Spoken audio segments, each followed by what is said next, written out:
Part 11. The 9 Situations. Sun Tzu said, "The art of war recognizes 9 varieties of ground.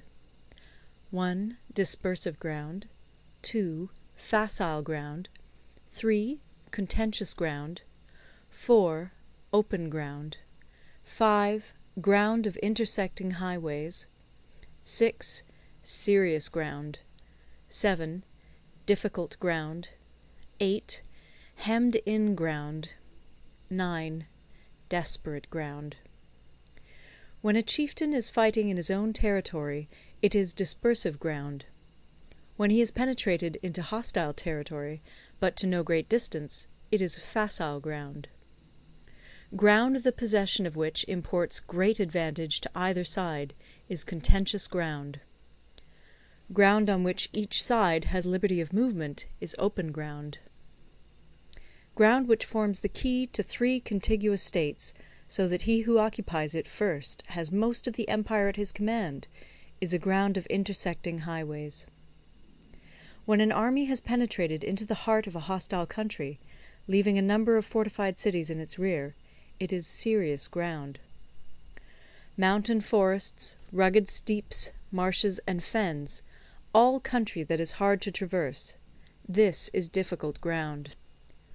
Ground which is reached through narrow gorges, and from which we can only retire by tortuous paths, so that a small number of the enemy would suffice to crush a large body of our men, this is hemmed-in ground. Ground on which we can only be saved from destruction by fighting without delay is desperate ground. On dispersive ground, therefore, fight not. On facile ground, halt not. On contentious ground, attack not. On open ground, do not try to block the enemy's way. On the ground of intersecting highways, join hands with your allies. On serious ground, gather in plunder. In difficult ground, keep steadily on the march. On hemmed-in ground, resort to stratagem. On desperate ground, fight. Those who were called skilful leaders of old knew how to drive a wedge between the enemy's front and rear, to prevent cooperation between his large and small divisions, to hinder the good troops from rescuing the bad, the officers from rallying their men. When the enemy's men were united, they managed to keep them in disorder. When it was to their advantage, they made a forward move. When otherwise, they stopped still. If asked how to cope with a great host of the enemy in orderly array, and on the point of marching to the attack, I should say, begin by seizing something which your opponent holds dear. Then he will be amenable to your will. Rapidity is the essence of war. Take advantage of the enemy's unreadiness. Make your way by unexpected routes, and attack unguarded spots. The following are the principles to be observed by an invading force. The further you penetrate into a country, the greater will be the solidarity of your troops, and thus the defenders will not prevail against you. Make forays in fertile country in order to supply your army with food. Carefully study the well-being of your men, and do not overtax them. Concentrate your energy and hoard your strength. Keep your army continually on the move, and devise unfathomable plans. Throw your soldiers into positions whence there is no escape, and they will prefer death to flight. If they will face death, there is nothing they may not achieve. Officers and men alike will put forth their uttermost strength. Soldiers, when in desperate straits, lose the sense of fear. If there is no place of refuge, they will stand firm. If they are in hostile country, they will show a stubborn front. If there is no help for it, they will fight hard. Thus, without waiting to be marshalled, the soldiers will be constantly on the qui-vive. Without waiting to be asked, they will do your will. Without restrictions, they will be faithful. Without giving orders, they can be trusted. Prohibit the taking of omens, and do away with superstitious doubts. Then, until death itself comes, no calamity need be feared. If our soldiers are not overburdened with money, it is not because they have a distaste for riches. If their lives are not unduly long, it is not because they are disinclined to longevity. On the day they are ordered out to battle, your soldiers may weep, those sitting up bedewing their garments, and those lying down, letting the tears run down their cheeks. But let them once be brought to bay, and they will display the courage of a Chu or a Kui. The skilful tactician may be likened to the Shuai-jan. Now, the Shuai-jan is a snake that is found in the Ch'ung Mountains. Strike at its head, and you will be attacked by its tail. Strike at its tail, and you will be attacked by its head. Strike at the middle, and you will be attacked by head and tail both. Asked if an army can be made to imitate the Shuai-jan, I should answer yes. For the men of Wu and the men of Yue are enemies. Yet if they are crossing a river in the same boat and are caught by a storm, they will come to each other's assistance, just as the left hand helps the right. Hence it is not enough to put one's trust in the tethering of horses and the burying of chariot wheels in the ground. The principle on which to manage an army is to set up one standard of courage, which all must reach. How to make the best of both strong and weak, that is a question involving the proper use of ground. Thus, the skilful general conducts his army just as though he were leading a single man, willy-nilly, by the hand. It is the business of a general to be quiet, and thus ensure secrecy; upright and just, and thus maintain order. He must be able to mystify his officers and men by false reports and appearances, and thus keep them in total ignorance. By altering his arrangements and changing his plans, he keeps the enemy without definite knowledge. By shifting his camp and taking circuitous routes, he prevents the enemy from anticipating his purpose. At the critical moment, the leader of an army acts like one who has climbed up a height and then kicks away the ladder behind him. He carries his men deep into hostile territory before he shows his hand. He burns his boats and breaks his cooking pots. Like a shepherd driving a flock of sheep, he drives his men this way and that, and nothing knows whither he is going.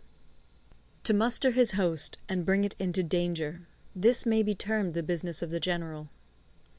The different measures suited to the 9 varieties of ground, the expediency of aggressive or defensive tactics, and the fundamental laws of human nature, these are things that must most certainly be studied. When invading hostile territory, the general principle is that penetrating deeply brings cohesion; penetrating but a short way means dispersion. When you leave your own country behind and take your army across neighbourhood territory, you find yourself on critical ground. When there are means of communication on all 4 sides, the ground is one of intersecting highways. When you penetrate deeply into a country, it is serious ground. When you penetrate but a little way, it is facile ground. When you have the enemy's strongholds on your rear and narrow passes in front, it is hemmed-in ground. When there is no place of refuge at all, it is desperate ground. Therefore, on dispersive ground I would inspire my men with unity of purpose. On facile ground I would see that there is close connection between all parts of my army. On contentious ground I would hurry up my rear. On open ground I would keep a vigilant eye on my defences. On ground of intersecting highways I would consolidate my alliances. On serious ground I would try to ensure a continuous stream of supplies. On difficult ground I would keep pushing on along the road. On hemmed-in ground I would block any way of retreat. On desperate ground I would proclaim to my soldiers the hopelessness of saving their lives. For it is the soldier's disposition to offer an obstinate resistance when surrounded, to fight hard when he cannot help himself, and to obey promptly when he has fallen into danger. We cannot enter into alliance with neighbouring princes until we are acquainted with their designs. We are not fit to lead an army on the march unless we are familiar with the face of the country, its mountains and forests, its pitfalls and precipices, its marshes and swamps. We shall be unable to turn natural advantages to account unless we make use of local guides. To be ignored of any one of the following 4 or 5 principles does not befit a warlike prince. When a warlike prince attacks a powerful state, his generalship shows itself in preventing the concentration of the enemy's forces. He overawes his opponents, and their allies are prevented from joining against him. Hence he does not strive to ally himself with all and sundry, nor does he foster the power of other states. He carries out his own secret designs, keeping his antagonists in awe. Thus he is able to capture their cities and overthrow their kingdoms. Bestow rewards without regard to rule, issue orders without regard to previous arrangements, and you will be able to handle a whole army as though you had to do with but a single man. Confront your soldiers with the deed itself. Never let them know your design. When the outlook is bright, bring it before their eyes, but tell them nothing when the situation is gloomy. Place your army in deadly peril, and it will survive. Plunge it into desperate straits, and it will come off in safety. For it is precisely when a force has fallen into harm's way that it is capable of striking a blow for victory. Success in warfare is gained by carefully accommodating ourselves to the enemy's purpose. By persistently hanging on the enemy's flank, we shall succeed in the long run in killing the commander-in-chief. This is called ability to accomplish a thing by sheer cunning. On the day that you take up your command, block the frontier passes, destroy the official tallies, and stop the passage of all emissaries. Be stern in the council chamber, so that you may control the situation. If the enemy leaves the door open, you must rush in. Forestall your opponent by seizing what he holds dear, and subtly contrive to time his arrival on the ground. Walk in the path defined by rule, and accommodate yourself to the enemy until you can fight a decisive battle. At first, then, exhibit the coyness of a maiden, until the enemy gives you an opening. Afterwards emulate the rapidity of a running hare, and it will be too late for the enemy to oppose you. End of Part 11.